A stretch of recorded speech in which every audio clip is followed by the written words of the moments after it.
All right, let's try this again. Totally forgot to plug in my mic on that first video, so I guess we're rocking and rolling again. But we're live for MLB Picks July 3rd. Going over yesterday, great day. Mets, Mets got it done, made it sweaty, but they got it done. Blue Jays jumped right on Arrighetti and the Astros. Damn near gave it away, but it's not our problem. They scored the five, and that was all that matters. Twins got to Twins got to the Twins or Twins. Twins got two. Screwball got three, and then they managed to get two more against the bullpen, so that got home. Brewers screwed themselves, making third out at home, which they shouldn't have sent them. Would have been bases loaded for the Grand Slam Kings right now. And then bottom or top of the ninth, they had bases loaded again. Kind of a questionable check swing. Never saw the replay, but they still had four base hit there, would have got that team total. And then the Dodgers and Diamondbacks over 8.5 got there late in that game. So good day yesterday, 4-1 for nearly 3 units. So we're going to hop right into it today. We're going Mets Nationals again, and I'm playing the Mets over 4.5 here. Let me get back to my notes. Excuse me. Mets last 3 weeks versus lefties. 303 batting average, 359 on base with a 535 slug, 155 WRC plus, 32% hard hit, 41% fly ball rate, 7% walk, and a 24% K rate. So they are striking out a bit, but they are still, they're getting to the pitchers a little bit. I think they only got one off of Parker there, but that bullpen for Washington has not been sharp and did what they do and just gave up runs.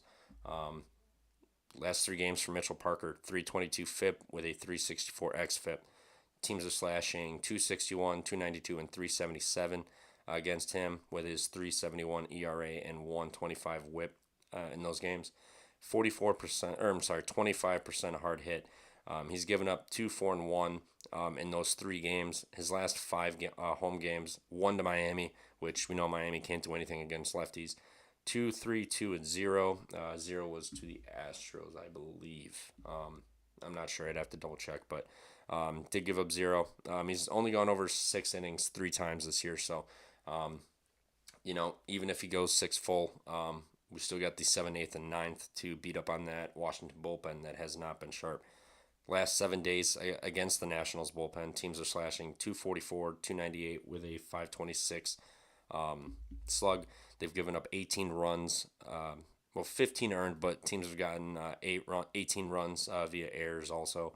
6 homers, 9 extra base hits, 566 FIP, 55% fly ball rate, a 49% hard hit rate, which results in a 20.7% fly ball to home run rate and only a 42% left on base. So they are not doing a good job of not letting teams score. Teams are just scoring at will against this team, especially later you get into these games.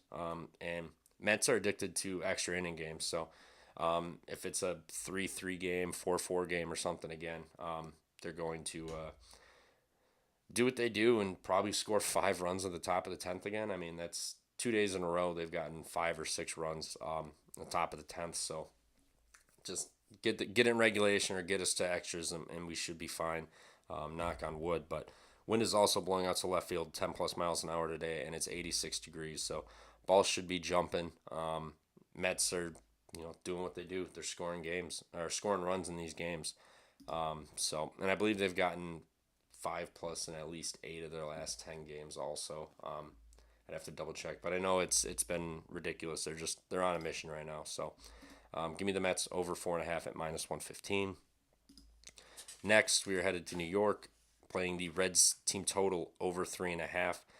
Reds versus lefties the last 3 weeks are slashing 291, 330 with a 427 slug, 136 ISO, 109 WRC plus.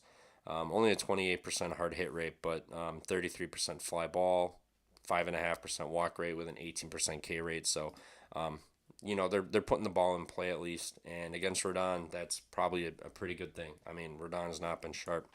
His last 3 he's allowed 8, 7, and 5, and he's given up two or more runs himself in 5 of his last 6 home games. So getting Rodon, who's got a 704 FIP, 428 xFIP, so he's due to progress a little bit, but still 428 is not incredibly great. It's pretty good, but teams are slashing 412, 474, and 779 against him in his last 3 games. 20 earned, 5 homers, 15 extra base hits, 28 hits, 38% fly ball rate, 40% hard hit, 52% left on base. So he's not doing a good job of holding runners on when they do get on. And the Yankees bullpen equally is crap lately. They're fourth highest in xFIP, I believe. The last nope, they're seventh highest xFIP on the board for bullpens today. 533 FIP, 445 xFIP, a 14% K to walk ratio. Only a 58.5% left on base percentage for them. Also, teams are slashing 290, 346, and 527 against them. They've given up 5 homers, 18 earned, 11 extra base hits, 42% fly ball, and a 40.5% hard hit.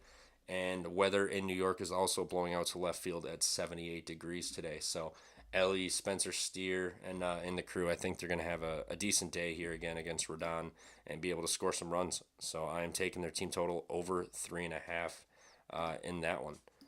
And then third game, we're headed back to Toronto. This time on the other side, I'm on the Astros over 4.5 at plus 105. Astros versus lefties the last 3 weeks.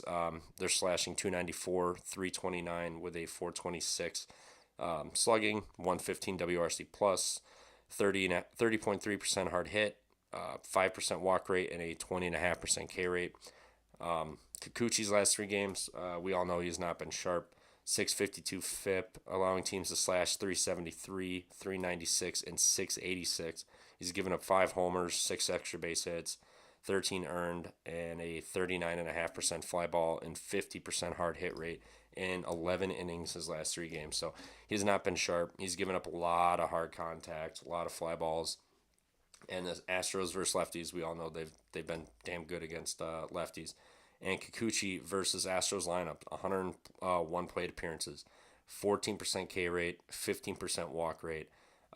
They got a 298 batting average, 667 slug, and a 439 WOBA, with the expected numbers 293 batting average, 598 slug, and a 423 WOBA. So 140 plate appearances, and they still have these numbers is pretty high. And Kikuchi's not been sharp. This Astros team versus him is 25 of 84, 17 extra base hits, 7 homers, 14 strikeouts with 15 walks. And Kikuchi's last 3 games, he's given up 4, 4, and 5. And if you go back to his last 7 games, he's given up 4 or 5 runs in 5 of those 7 games. So he's just not in good form right now. He's getting hit hard, and I expect the Astros to get to him. I mean, yesterday they scored 6 runs, but they came later. But the bullpen for Toronto's also been a little shaky. 384 FIP, 18% K to walk ratio. But teams are slashing 304, 333 with a 519 slug, 42.5% fly ball with a 41% hard hit off of the bullpen, giving me all nine innings with the Astros. They've been scoring runs. They're hitting the ball hard, and they're averaging 6.8 runs per in the last 10 games, getting 5+ in 8 of the last 10. So getting plus money to fade Kikuchi with the Astros lineup today, I'm all over it. So give me the over 4.5 at plus 105 for the Astros. Now the Padres Rangers, I'm going over 9 at minus 120.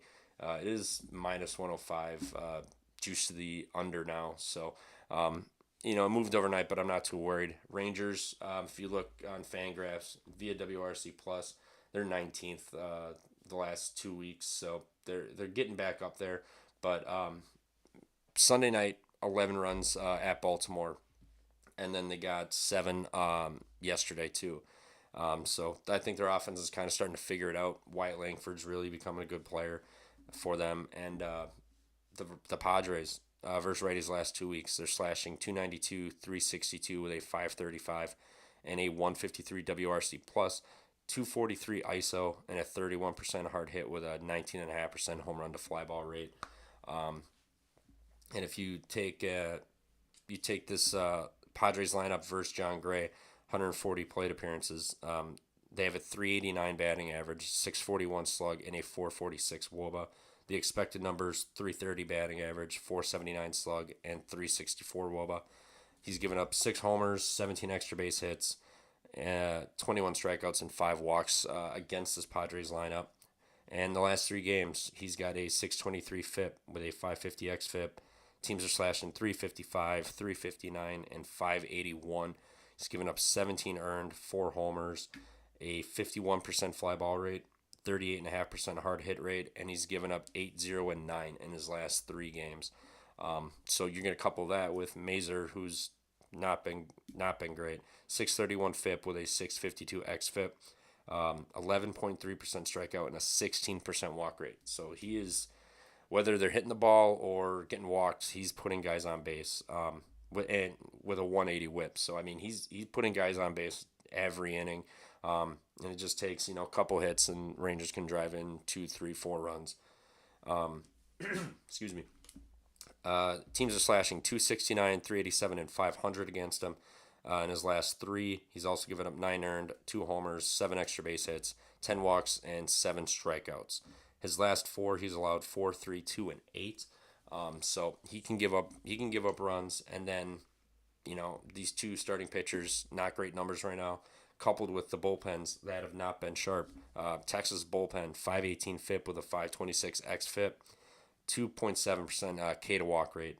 Teams are slashing 238, 347, and 365 against them. They've got a 31.5% hard hit rate and 11% home run to fly ball rate the last 7 days. Padres bullpen, 384 FIP with a 465 xFIP, 10.5% K to walk rate. Teams are slashing 200, 293, and 323 against them. They've got 1 home run, 6 extra base hits given up, 9 runs given up in the last 7 days, and a 38.5% hard hit. So you get the Rangers offense that looks like it's starting to wake back up finally. The Padres have been very good lately versus righties. I believe they have 62 runs scored in their last 10 games. And then, like I said, John Gray, not good numbers at all versus Padres lineup. Mazer, not good at all. I think we're going to get some runs here today. I know the juices switched now to the under, but I don't really mind it. I'm still playing the over 9 in this one. And then the final game headed back to Colorado, playing the Brewers over 6.5 at even money. They kind of screwed themselves last night. They had plenty of chances to get more runs. Somehow only got 1 run off of Feltner, even with base runners every inning. But today's a different animal. They get Dakota Hudson, 593 FIP with a 571 xFIP, 12.3% K rate, and a 12.3% walk rate. So he's, for every strikeout, he's getting a walk to just wipe away that K to ball ratio. And teams are slashing 429, 508, and 643 against him in the last 3. 16 earned, 2 homers, 8 extra base hits, 24 hits, 33.3% fly ball with a 46% hard hit rate. And Milwaukee, like we know, they've been top notch. They're 6th against righties the last 2 weeks.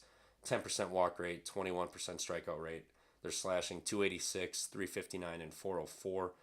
And they have a 119 WRC plus. And then we look at their hard hit percentage. They are 7th there with a 37.3% hard hit rate and a 34% fly ball rate. I know the wind's blowing in / to right field, but it's going to be a nice day in Denver. The Brewers, for as bad as they looked against Feltner when they had guys on, they got to that bullpen. They should have had the bases loaded twice on the bullpen. Terrain got sent home on a shallow outfield ball, gets gunned out at home. If he doesn't, they got bases loaded to do what they do best, which 5 homers in previous 9 or 10 games, I believe, or grand slams in 5 of the last 9 or 10 games. And then they got bases loaded in the top of the 9th again, and like I said earlier, a little questionable check swing. I didn't actually see a replay on it, so who knows, but they were getting base runners on. They were doing their thing. They just couldn't bring them home. And I don't think Dakota Hudson and this taxed Colorado bullpen is going to keep them in check. I think it's Milwaukee's going to finally score some runs here today and head on into tomorrow. But that is the plays for me today. I will pop them up for the recap here. We've got Mets over 4.5 at -115. Reds over 3.5 at -110. Astros over 4.5 at +105. Padres Rangers over 9 at -120. And then the Brewers over 6.5 at even money. A lot of overs today, so let's hope we keep getting these hits and these runs coming in. But other than that, that's going to do it for me today. Thanks for watching. Let's cash some tickets and good luck.